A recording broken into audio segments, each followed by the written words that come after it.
11 years ago is when it started, and today it is still in process. Like, it is not done. It's not over.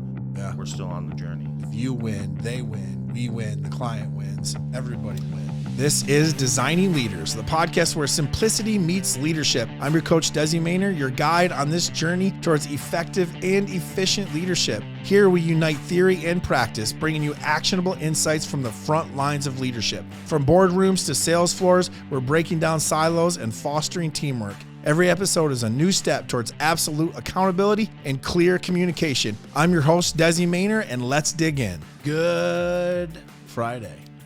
We have an awesome episode for you. This is Desi with Designing Leaders, and today, like always, we jump right in, and I have the owner, founder of Ace Outdoor, Mr. Aaron Whitener, with me today. Welcome to the show.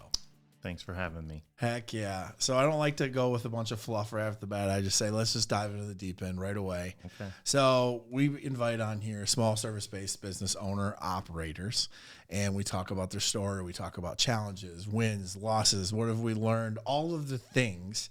And we just have a nice conversation about it. And usually there's some golden nuggets that come out of that. And I say usually, I mean all the time.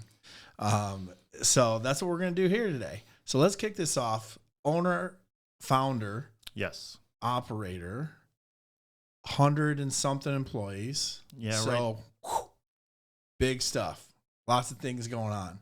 Probably never any type of obstacles or challenges or anything like that. That's a joke. Every day is pretty routine. Yeah, it's just easy stuff, right? Just mailbox money is what we call it here.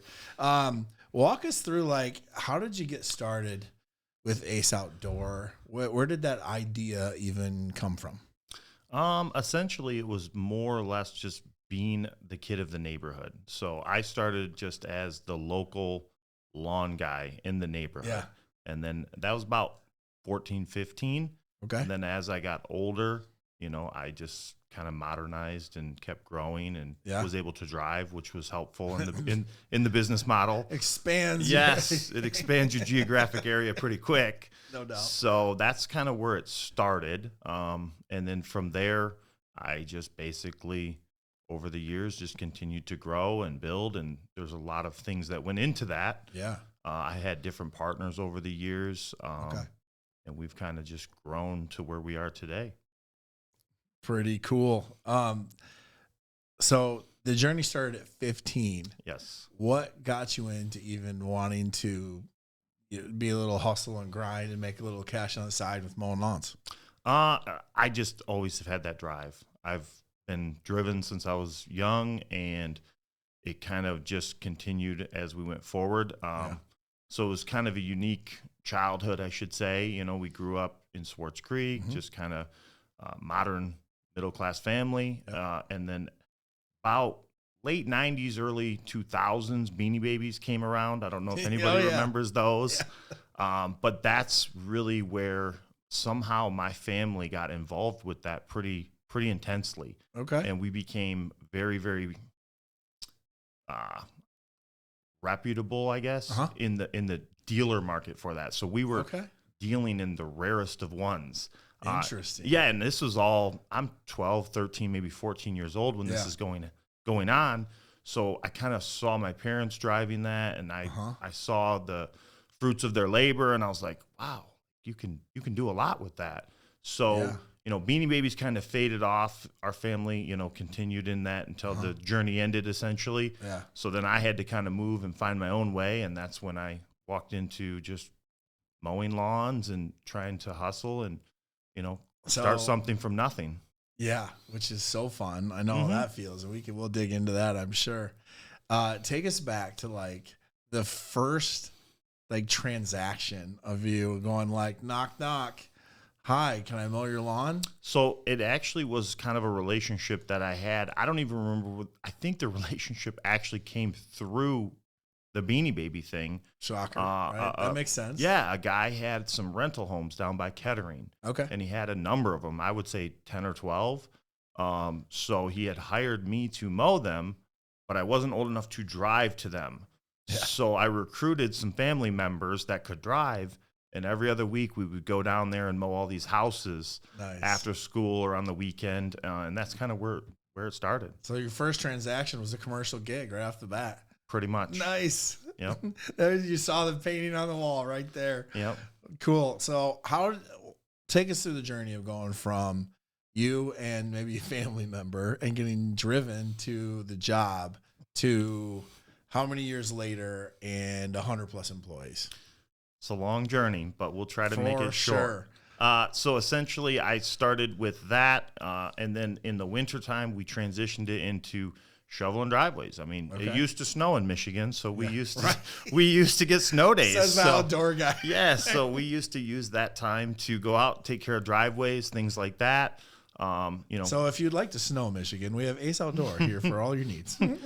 Every day, just give us a call. So it was great. We basically would do snow removal, driveways. Yeah. Around 2000, I'm just guesstimating years there. Yeah. We had that really bad winter where it snowed like 3 foot in 2 weeks. I remember this. So again, recruiting my cousins, recruiting my friends and family.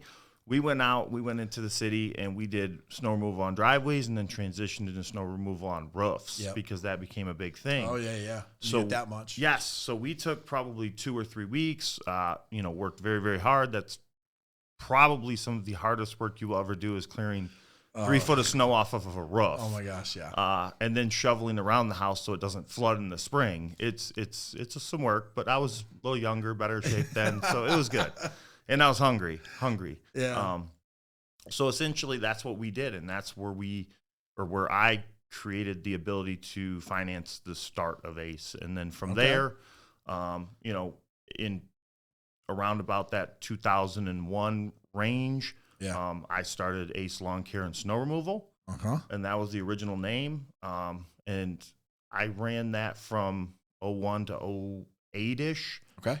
By myself, and then in 08-ish, I transitioned it to an LLC, and I took on 2 friends that were partners of mine. Okay. We worked together for a year. That transition didn't go as well as we would have hoped, so we broke up. And then basically from 09 to 12, I ran it again myself. Again, had another buddy. We kind of brought him in. The nice thing was he brought in a different aspect of service line than what we were used to. Yeah. So he would basically handle like the hardscape side of things, and he brought that part with him. Okay. So that's when we started doing those types of services. And then, he left in 2017. And I'm giving you the long version here. Sure. Yeah, no, I love it. He left in 17, went down to Texas. So that left me and my team, which we've built over the years, to continue to run the company, and here we are today. So started with just lawns, then moved to lawn and snow. Yep. And then eventually into hardscape. Yep. Right, and then I'm guessing also just regular like soft. Is that what we call it? Softscape? Landscape? Yeah, softscape is landscape. And then continuing like maintenance. Right. So then now you have all of those pieces and have for a while now. Right? Like what, a decade almost, basically? Yeah, I mean, basically lawn's been since the beginning. That's where it all started. Landscape was kind of like the birth of that was probably around 2012. Yeah. So we've been in that for about 12 years. Landscape, hardscape, kind of a adverse of both. Yep. And those are kind of the core business now is lawn maintenance, landscape installation, which includes hardscaping, and then snow removal in the winter. Those are the 3 core businesses. So this is so cool because there's so many people that bounce around like a ping pong ball when it comes to business. And you're the opposite of that. You're like, yeah, I've been doing this since I was 15.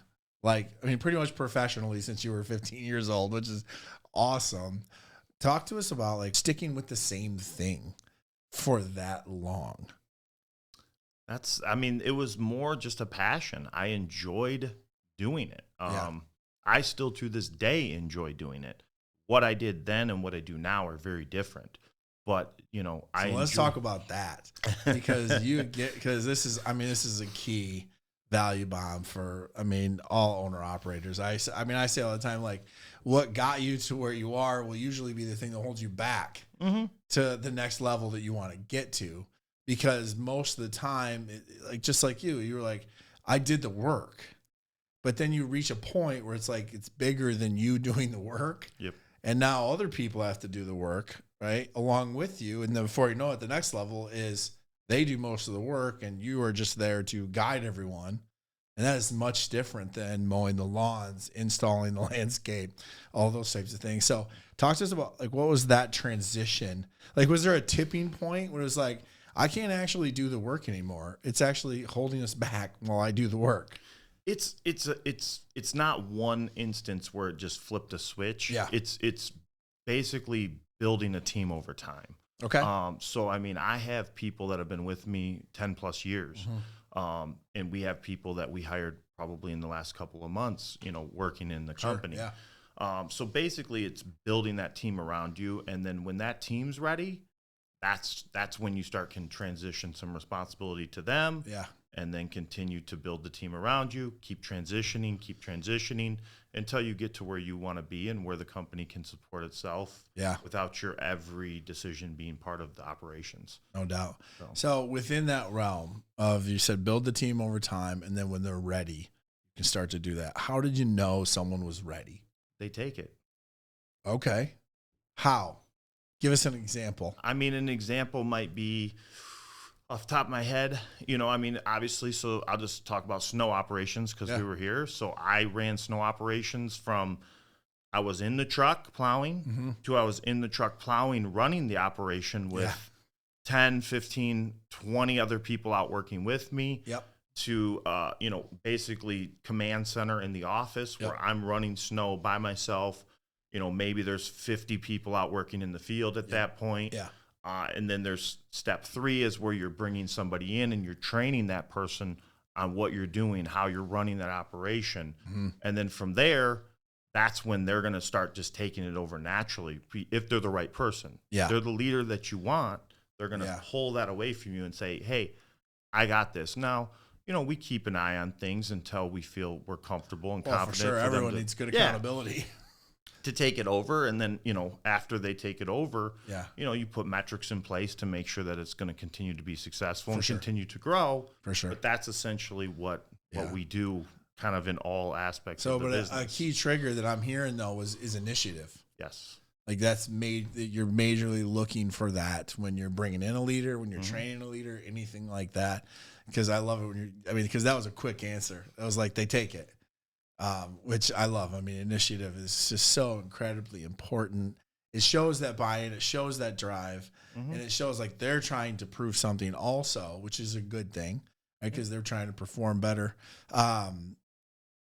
Throughout that process, because that happens probably like one at a time, right? Yeah. Or was it like all of a sudden I found 5 awesome people and we have a leadership team? That team started getting built 11 years ago, essentially now. Yep. With one of the guys that's still there. He's kind of the main integrator of the company now. Yep. And then he's, worked with people below him. Yeah. And we've kind of built a team around him, around me. And so, it's 11 years ago is when it started. And today it is still in process. Like, it is not done. It's not over. Yeah. We're still on the journey. So. Love it. What walk us through the layers of leadership that you guys have? Because over 100 employees, you probably have 3, 4, maybe even 5 layers of leadership there. Yeah, essentially we have a lead team. There's 6 people on the lead team. They're the ones that are kind of like the lifeblood of the strategy of the company and of the departments currently. Yep.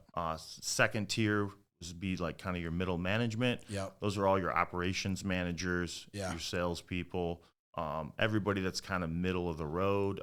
Very important. Just kind of working to take more responsibility from their manager. Yep.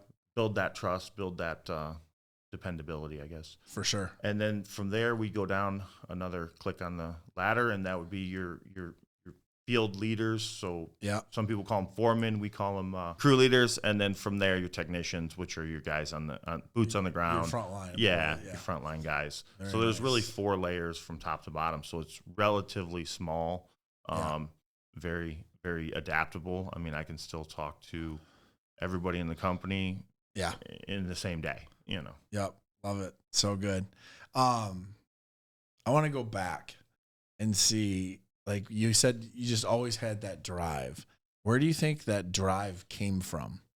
Oh, it was from my honestly, it was my dad. My dad was I wouldn't say a workaholic, but a very diligent worker. Yeah. He kind of started in life and went through, and he was a police officer, and he was into grounds maintenance at one point, and he kind of worked his way up through a medical facility in the area.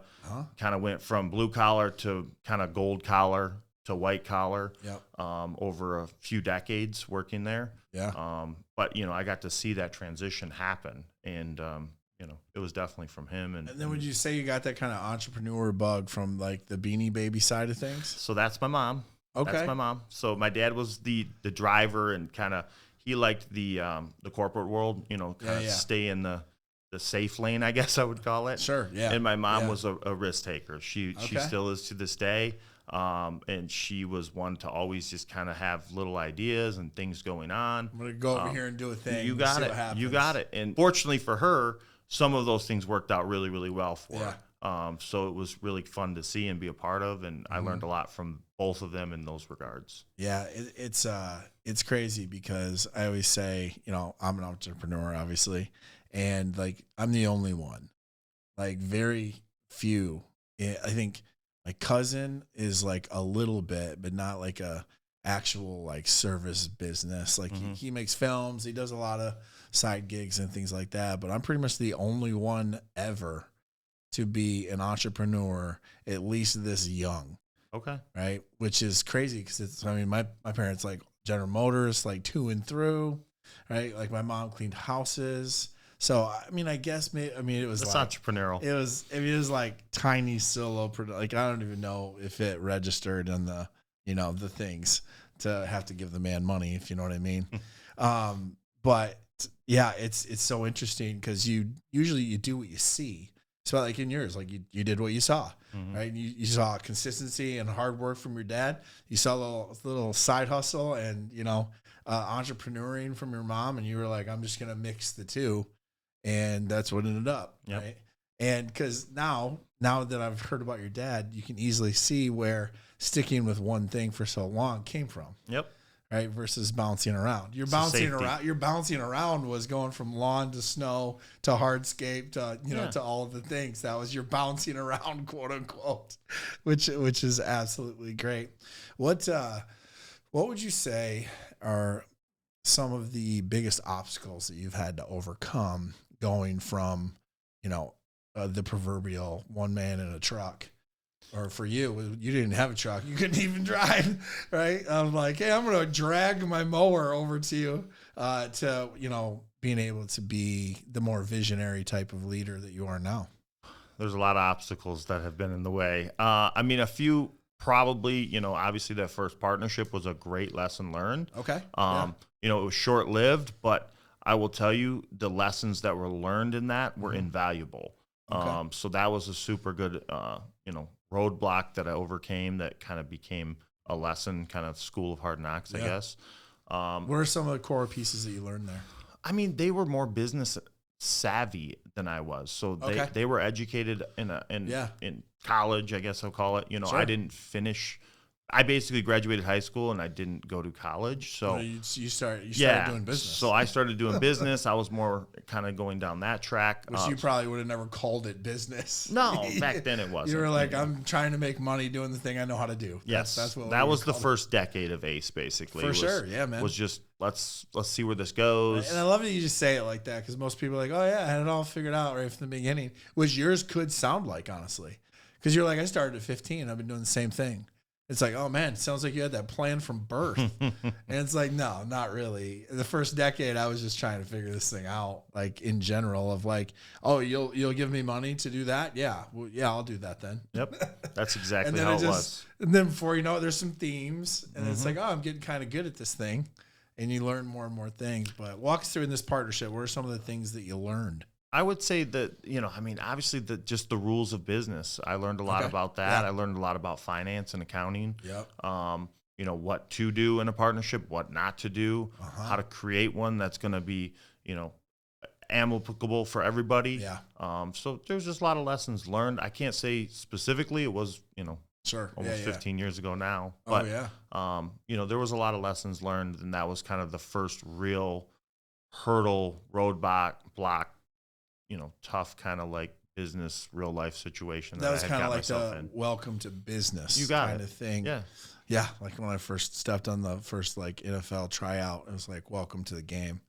And I was like, this doesn't feel like a game anymore. It's not This feels college like anymore. Business. This is what it feels like. I remember I got walked in and we were at an all-star game, the Cactus Bowl, and they put us all in like our, basically our underwear and no shirts, and like lined us up in front of all these scouts in the NFL. And they're like, Desi, man, and you like step forward, like you're like a side of beef, man. It's like, 6'3", 297 pounds, 5.1, 4.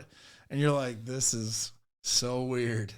And they're all just like, oh yeah. It's like they're like checking by, like, do you fit the prototype? Do you fit?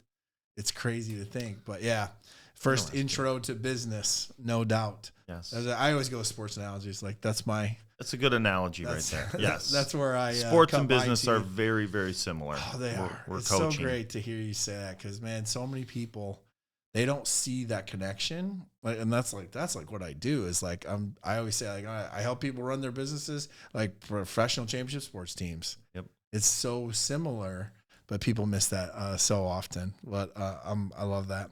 So first partnership, right? Yep. What were some more like operational type of challenges you guys have encountered in your growth? I mean, when you're small, finance is a problem. You gotta be creative, and you gotta either get loans from banks, find friends and family that are willing to help you get started. Yeah. I mean, and just understanding of a P&L or a balance sheet. Like the younger you understand that, the further you're going to get, and the faster you're going to get there. Like I said, the first 10 years, that was probably not the most accurate on my accounting practices. Money in, money out. But, then once you learn those practices, you're able to understand, kind of your metrics, your costs, and be able to charge the customer correctly and make sure that you're getting paid for the time you're out there. Yeah, systems. You got it. Processes, things like that tend to help just to do the same thing over and over again. It becomes much more scalable. Yeah, I mean,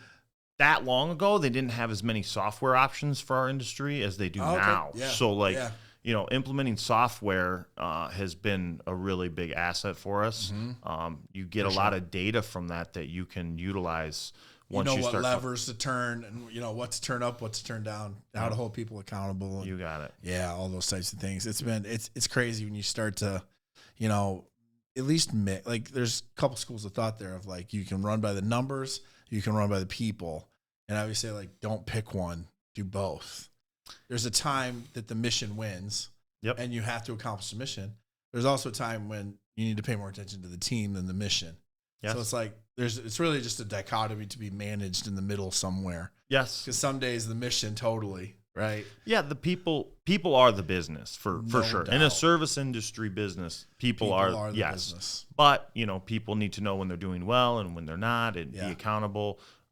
And be rewarded as well. And all of that can be, brought together with some good data. That's you bring up a great point. I don't even know if you know that you just brought it up, but when you reward them and the people are the business, like you can use and leverage the mission to help the people and to help the team, which obviously is what you've done, because then everyone is more motivated, right, and bought into the mission succeeding because it helps everyone, not just the big guy, right? And I've encountered that many times. Yes. Of like, we need to figure out how if you win, they win, we win, the client wins, everybody wins. You definitely want to win, and it is hard to get that full mesh together for sure, but it is definitely achievable. You got to be so creative because also, especially in a service-based business, what I've found is that your team members will behave how you condition them and reward them to behave.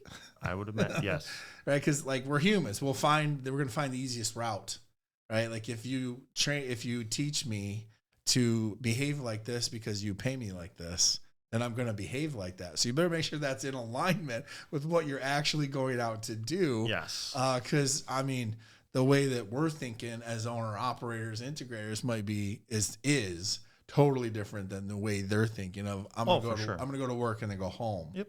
Type of a deal, which has definitely been a school of hard knocks thing. That's like, we got to make sure that this all lines up here. It is tough the bigger you get, especially to get everybody in alignment, to get everybody moving in the same direction. Yeah.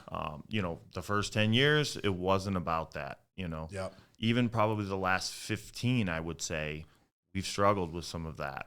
But over the last 3 to 5, we've really put a lot more effort into creating that alignment that's required to give the customer, the employee, and the company that win-win-win that you're looking for. So, I mean, without obviously divulging all the secrets, what are some of the principles that you guys have learned in order to be successful at that? I mean, we started just at the basics. I mean, we started with just core values for the company. Yeah. I mean, we started with the core values, and then we transitioned that into Hold training. on just a second, because I think that is so incredibly important, right? Because it's just rolling off your tongue, but honestly, it's one of the first things that I do with companies of you just said, go back to the basics. Yes, the fundamentals will win every single time. It's hey, we want to win a Super Bowl this year, so let's figure out our trick plays.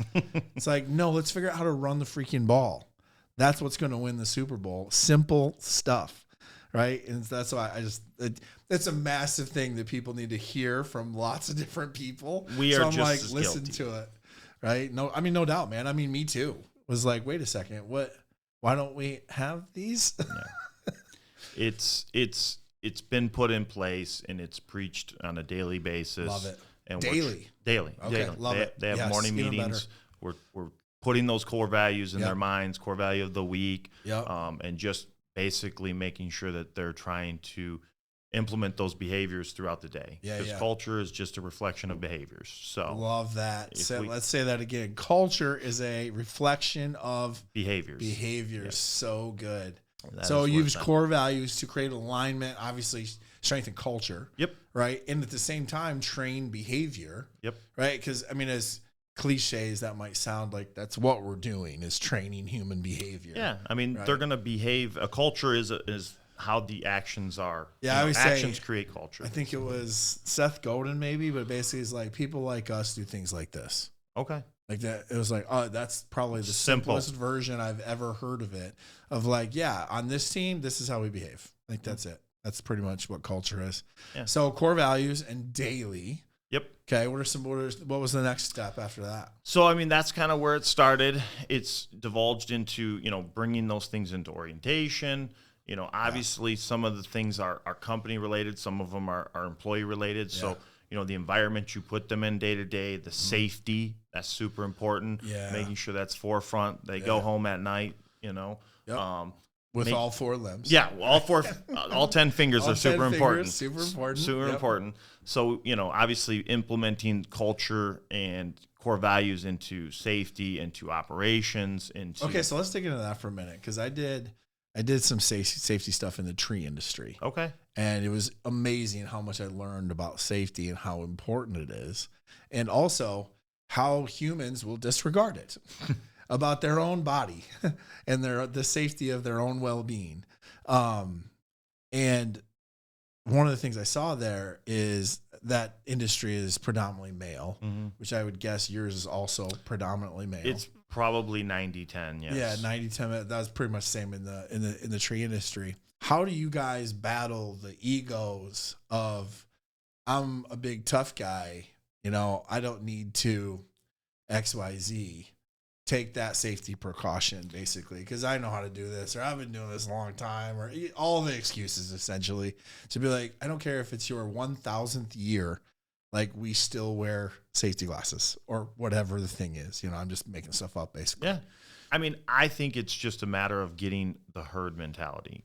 If you're the outside liar, you're going to see the difference. And yes, sometimes people don't want to follow the directions and the rules, and we have to kind of have a one-on-one conversation. Yeah. There would be a point where we're not gonna flex on safety. You need to go home at night, and we want to make sure that it's safe and with all Aren't 10 those fingers. Crazy conversations to have. You're I have to discipline you because you don't have regard for your own personal safety. Mm-hmm. It's wild.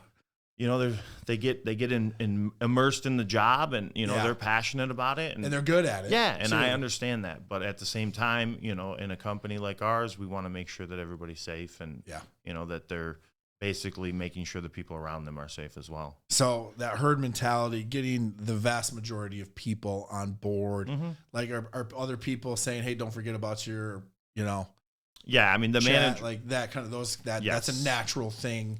Probably part of your morning huddles, I'm guessing. Yes. I just renamed them morning huddles. You said morning meeting. I call them huddles. I like that better. We're going to take that. Yeah, for football. I took it from there. So nothing new under the sun, man.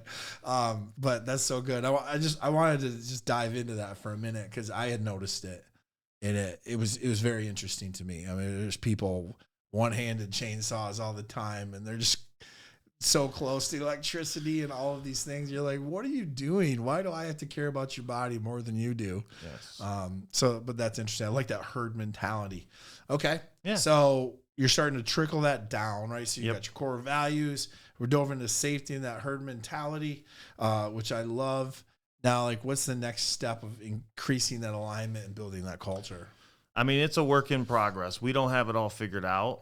We started with core values, daily huddle, stole the name.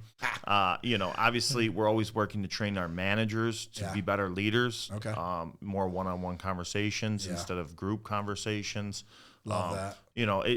Why do you think the one-on-one is more valuable than the group?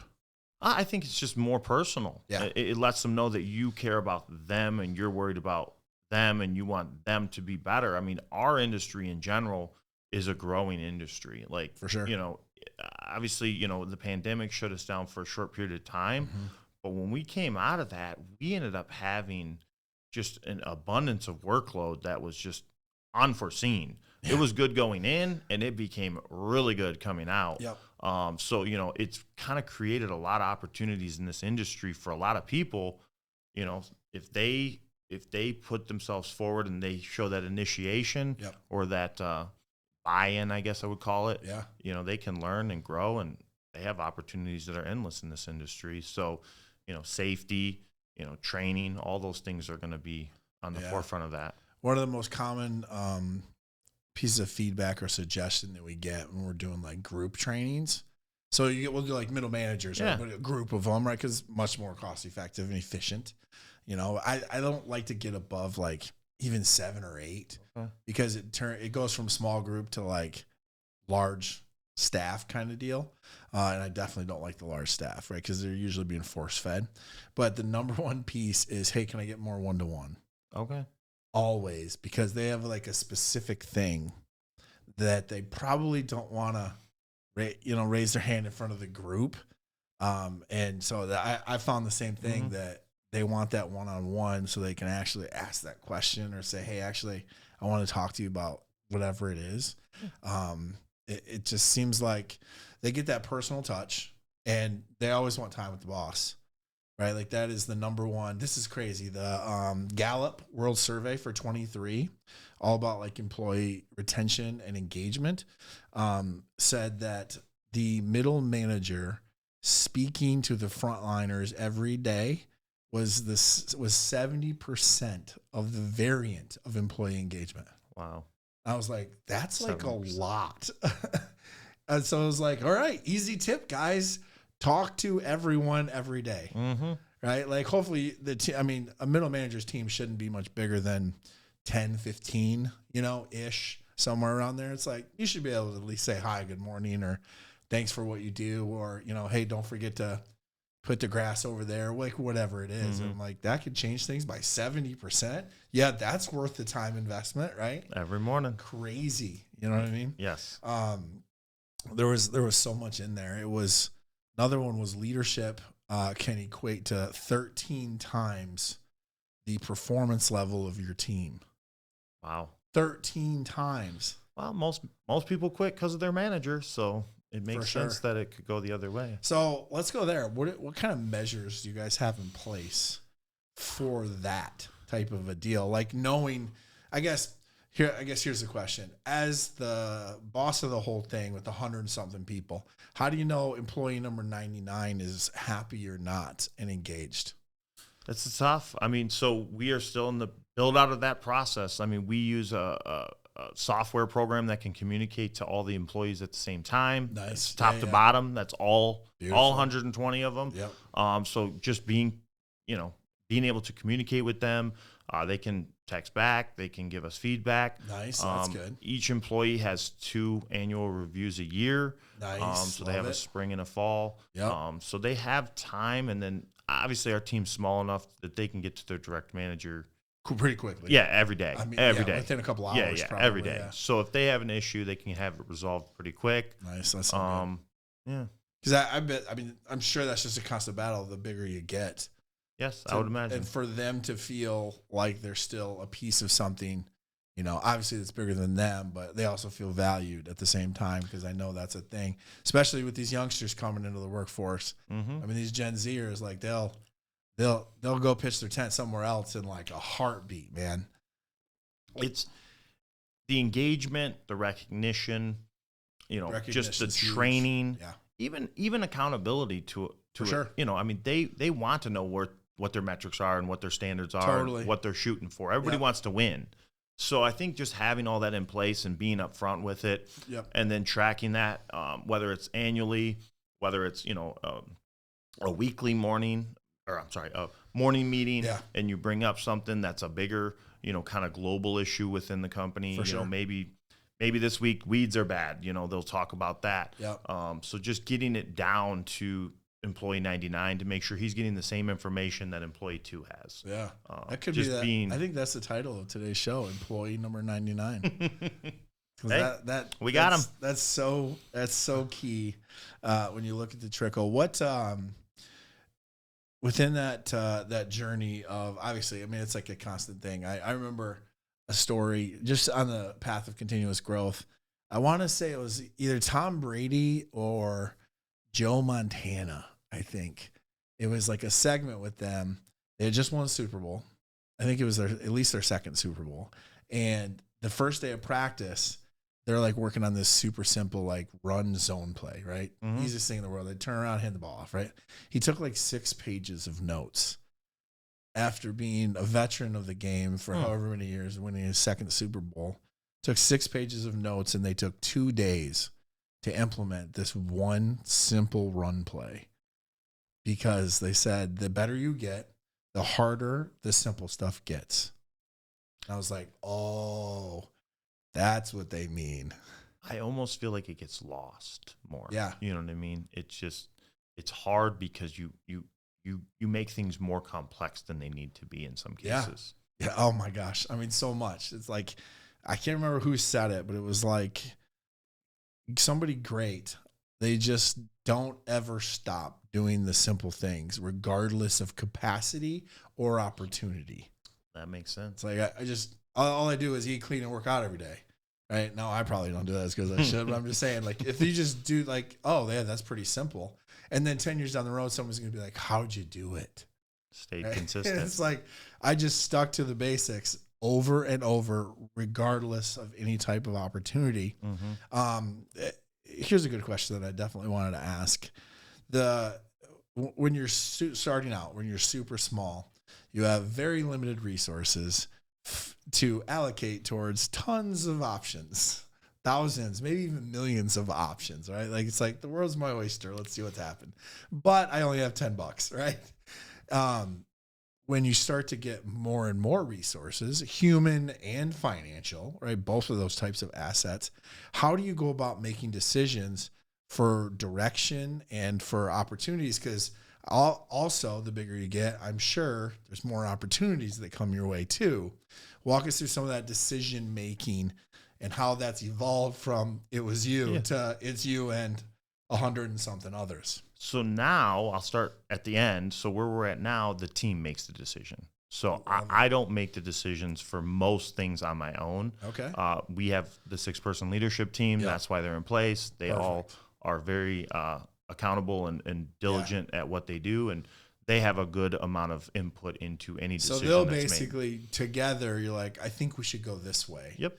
And as long as you're not completely opposed to it or think they're crazy, it's like, yeah, let's go. Yeah, we get into alignment on it, whatever it is that we're going to work on, and we go in that direction. A lot of them have been with you for a while now, yes. So that gets easier and easier and faster and faster. Sometimes it's hard. I mean, sometimes different people have different perspectives, different objectives. We've gone from just me to having this company now that's a lot bigger.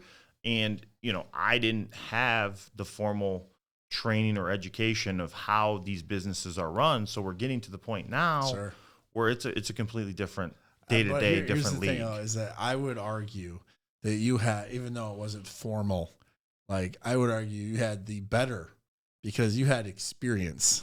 Experience right? does like equate you to learned it on the street, right? When someone else is trying to learn in the classroom, theoretically, you're like, yeah, in theory, I know what they say. But what really happens is this, right? To me, that informal experience, I think even now, honestly, it's even more and more important. That's coming from a past public school teacher who I'm saying, like, dude, the experience and the informal education. I have a bachelor's degree and a master's degree, and then more credits after that. Wow. And I would equate what I've read, watched on YouTube, listened to podcasts as much as those 2 degrees. Literally in the last 10 years of what I've learned in that and talking to people like you. So I'm just like, oh my gosh, the informal is just as important. It's definitely as the has formal. A lot of value to it. No doubt. And that's kind of where we started. And, back then it was me making decisions, and then as we got, I guess larger and more established and a better leadership team, they're all involved in those decisions now too. And we kind of have a strategy for the company in place and we're working towards that every day. What would you tell someone who's in that service-based type of business, right? It doesn't have to be your industry. And it's like, them and a couple of trucks, maybe a team of 10, and they've been there for like 2-3 years. And they're like, I can't even just bust through this. Like, what would you tell that person? Hire a consultant. Okay. I mean, I don't know a lot about a lot of industries, but I know in landscape specifically, there's a lot of consultants now that can help you kind of jump that hurdle. It's that education versus experience. We have experience in installation, managing people, mowing lawns. Yeah. But sometimes you need to have a little bit more of a formal, education, or at least somebody with some strategy to help you kind of jump over that hurdle. But most things come back to people, just to be honest. Like in our service world, it is how do you lead people? How are you training people? Yeah. How are you retaining people? Yep. That's your. But that's I think your what I heard there was like you have to focus on the business. Correct. Right. Because even when you're hiring a consultant, that's what they're going to come and do. They're going to focus. They're going to say, hey, you were on the balcony and there's a party below. You were looking for the girl in the red dress. She's right there. Right. It's like, hey, let me pluck you out of your forest. Yep. Because you can't see it for all the trees. And all of a sudden it's like, oh, yeah, that. Okay. Thanks. Yep. I would agree with that analogy. Yes. There's a lot of things that I'm a believer in. You don't know what you don't know.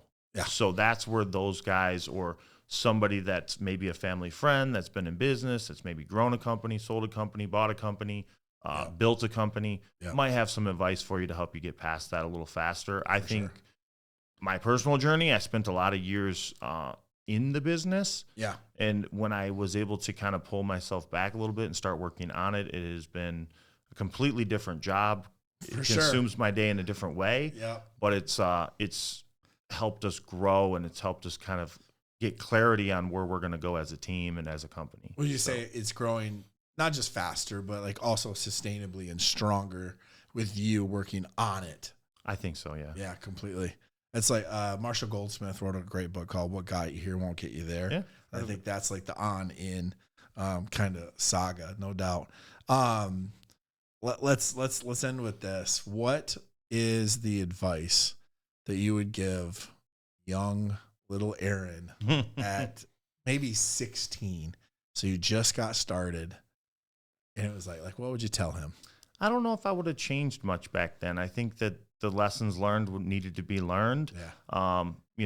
Probably the biggest thing I would have done different is I would have tried to, learn what I don't know. Yeah. Using people that do know. Yep. To get there faster. So finding a mentor.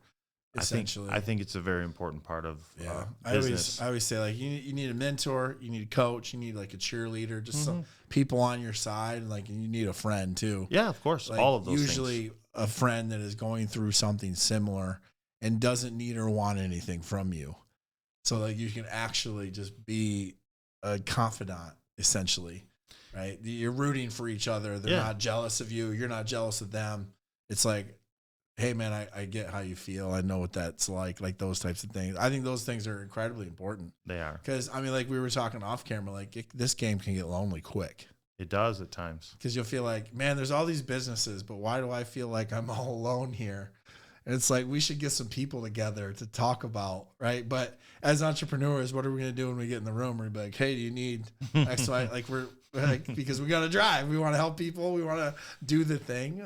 So I think that's so incredibly important. Yeah. What would you say is the most valuable lesson that you've learned as a small service-based business owner operator? I'm still learning, so I'm definitely on the journey of gathering and taking in more than I've ever done in the last few decades. But I would say that probably the most valuable. Yeah, I don't know. That's so a bunch of little things. Yeah, there's just so many little things over the years that have contributed to where we're at today. I mean, building the team is crucial. I mean, if you want to be a small independent, obviously your goal is to gain work and build trust with your customers. Yeah. If you want to grow and, kind of build a formal company, I guess I would call it, you got to have a team to do it. So you got to, use industry professionals, use good accountants, find the right people, and, tap your network. To lay, because basically don't build your foundation on a beach. Correct. Type of, find the strong core that you can then build on, because they'll help you build it essentially. Yes. Yeah. Love it. So good, man. I think for me, what would I tell little bald 16-year-old Desi? I would say don't, how do I want to say this? Don't ignore the little feelings of curiosity when it comes to like just being curious about like why, like Dad, you used to work in General Motors, but you did like this paint thing for like a minute on the side. Like, why didn't you just like go balls out into that? And like asking those types of questions and like just being more curious with like the levels of success and fulfillment that I had around me, and like asking more questions about it. We're saying the same thing. It's always be learning, curiosity, learning. We're definitely on the same page. I feel like I would just smack myself with a 2x4 and be like, you don't know anything.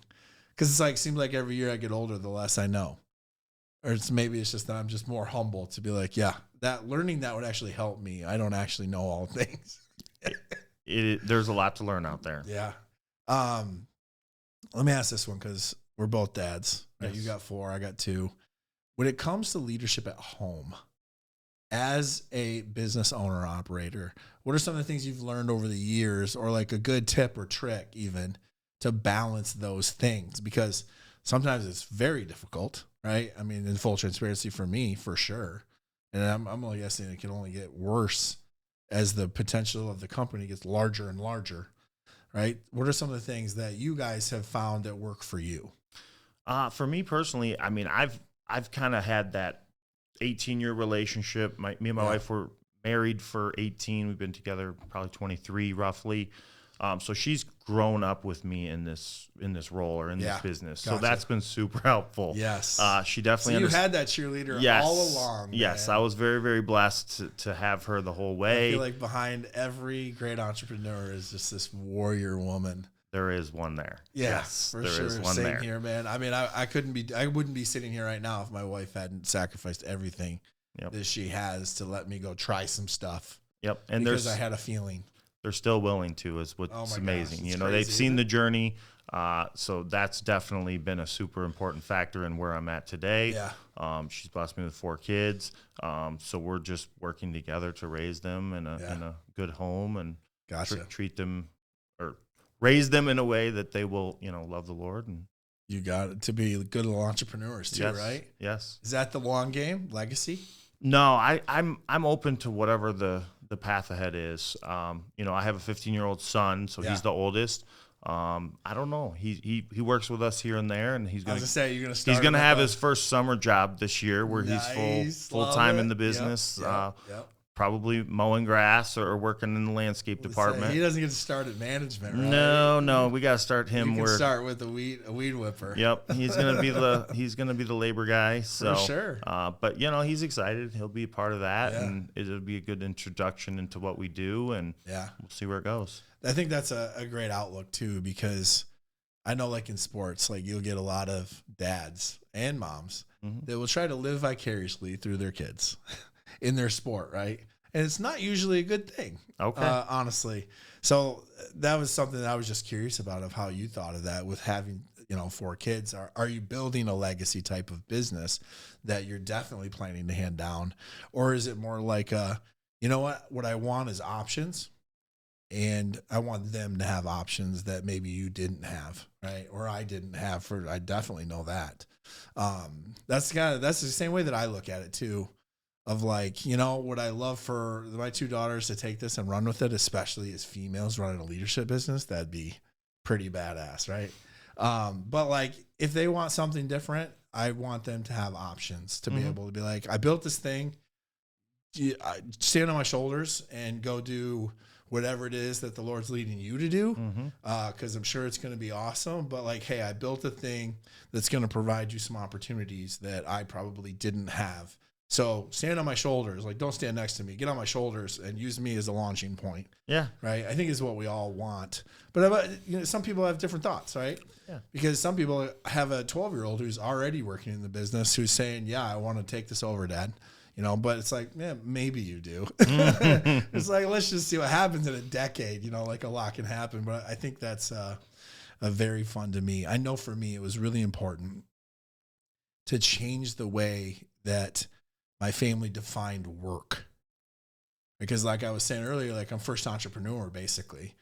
And the way that I would explain how my dad worked was like going to a place super early in the morning, an hour-long drive in a shop, first 6 days a week, 10 hours a day, 36 years. And like the way my kids would explain me working is, did you do leadership, Dad? Right. And I'm like, to me, like I come out of my office at home and they'll say, did you make money?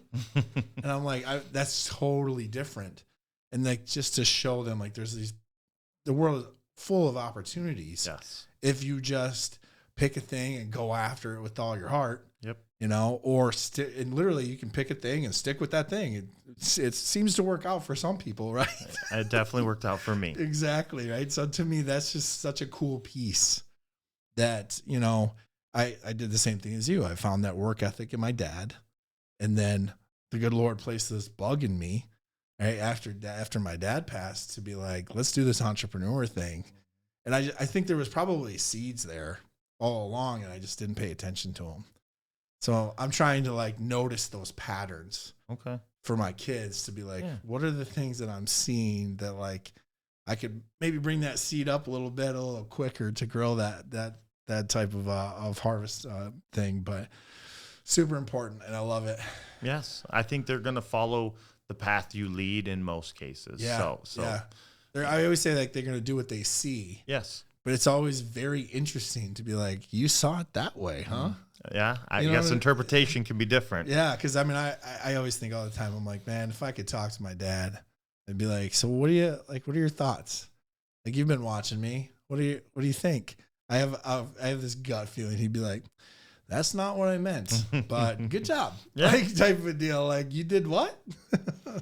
So it's always just a curious Stepping thing. out on that limb is scary, but it can be ultimately very rewarding, and you'll impact a lot of people. Yeah, the diversity of your story and mine is, I mean, essentially completely opposite.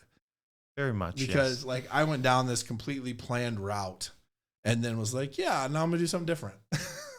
You know what I mean? And you were like, that route was the same right from the beginning. You had that bug, and both can be completely successful. Yeah. So my claim to fame is I've never gotten an actual paycheck from anybody else other than Ace. Great. That is so awesome. Yeah. So like, there you go. Challenge accepted to whatever 15-year-old is watching or listening. There's a lot of opportunity in this industry. Just so much. Get started. And so many. Yeah. I love it. Aaron, thanks so much for coming on with us, man. Ace Outdoor, give the people, where can they find you? And what can you help them with? I mean, I would start with just an email. If anybody had any questions or comments, they can email me at aceoutdoorservices@gmail.com. That'll come direct to me, and I'd be happy to help you with any questions you have. Perfect. And you got lawn maintenance, hardscape, landscape, snow removal. Yep. All those and a little bit more. All those and more, commercial and residential, right? Yeah, commercial mostly in in Brighton and Pontiac. Yep. And then residential services up towards the Flint market. So. And if you haven't seen a truck, you'll see one now that you have heard the name. The color black and green, right? They're black and green. Black and green, which we can dive into why you came up with those colors another day. Yeah, but I got a lot more to tell you, I'm sure. Oh, yeah, no doubt. Well, thanks, Aaron, for coming on with us. Tons more coming your way with small service-based business owner-operators trying to run a successful organization. Have a powerful day. We are out.